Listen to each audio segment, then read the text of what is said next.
जय श्री राम। आप सभी का स्वागत है।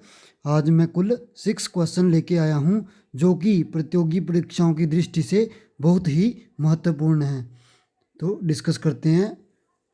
क्वेश्चन नंबर 1 है, महाराजा रणजीत सिंह किस मिसल से संबंध रखते थे? तो इसके ऑप्शन हैं शुक्रचकिया, फुल्कियाँ, अहलुवालियाँ, डले नालिया। तो महाराजा रणजीत सिंह जो हैं वो शुक्रचुकिया मिसल से संबंध रखते थे, है ना।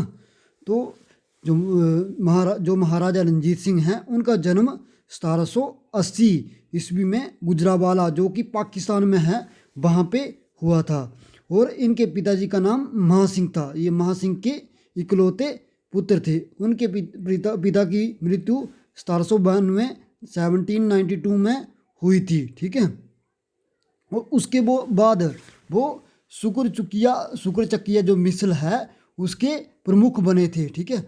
आपको पता होगा कि 1780 का जो पीरियड था उसमें जो शक्तिशाली सरदार थे उन्होंने उत्तरी भारत खासकर पंजाब का जो एरिया है उनको मिसलों में बांट के रखा हुआ था, ठीक है।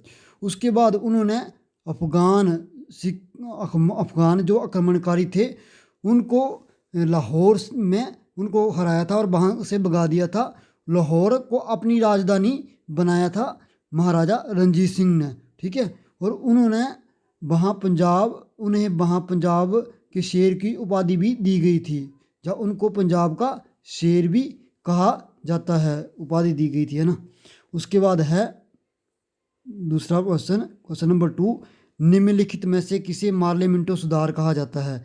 भारत शासन अधिनियम 1858, भारत परिषद अधिनियम 1909, भारत परिषद अधिनियम 1861, भारत शासन अधिनियम 1919।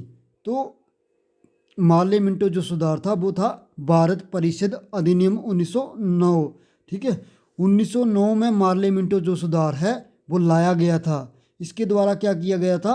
पहली बार चुनाव प्रणाली है उसको मान्यता दी गई थी पार्लियामेंटो सुधार के थ्रू।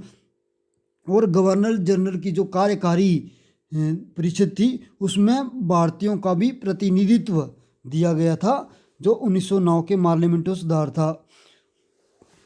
और केंद्रीय तथा विधान परिषदों के सदस्यों को सीमित अधिकार भी दिए गए थे।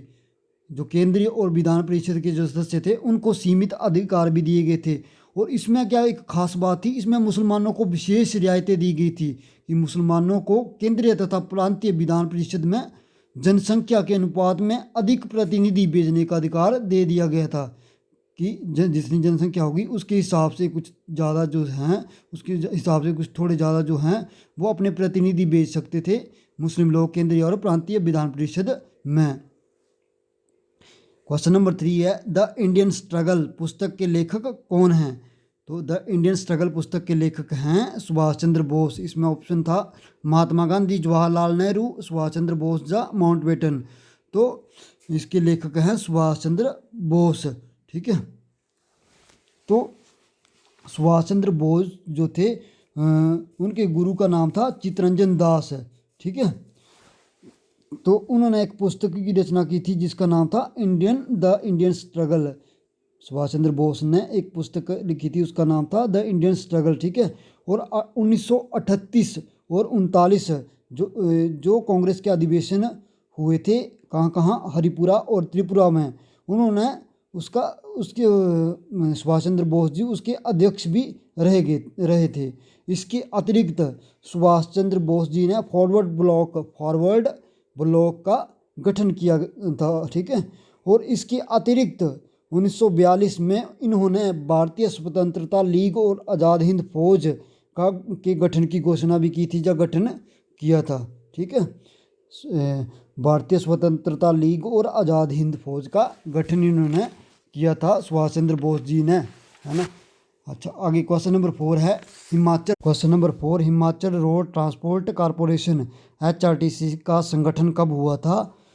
ए है 2 अक्टूबर 1974, बी 2 अक्टूबर 1972, सी 2 नवंबर 1974, डी 2 नवंबर 1972। तो इसका आंसर होगा option A 2 October 1974। 2 October 1974। Question number 5, 1951 में हिमाचल प्रदेश गवर्नर के अंतर्गत बाग सी का राज्य बना था। उस समय विधानसभा में एमएलए की संख्या कितनी थी? ए 32, बी 36, सी 28, डी 38। तो उस समय एमएलए की संख्या थी 36, ऑप्शन बी 36। उसके बाद है नेक्स्ट क्वेश्चन, क्वेश्चन नंबर 6, अटल टनल किन दो शहरों के बीच की दूरी को कम करती है? ऑप्शन ए जम्मू और श्रीनगर, ऑप्शन बी मनाली और लेह, सी ईटानगर और तवांग, डी बगडोगरा और गंगटोक। तो इसका आंसर है ऑप्शन बी मनाली और लेह। ठीक है, अटल टनल जो है मनाली को लाहौल स्पीति घाटी से जोड़ने वाली अटल सुरंग दुनिया की सबसे लंबी हाईवे टनल है। ठीक है, कितनी लंबी है ये? 9 किलोमीटर, लगभग 9 किलोमीटर लंबी है ये। ठीक है, 9.02 है वैसे।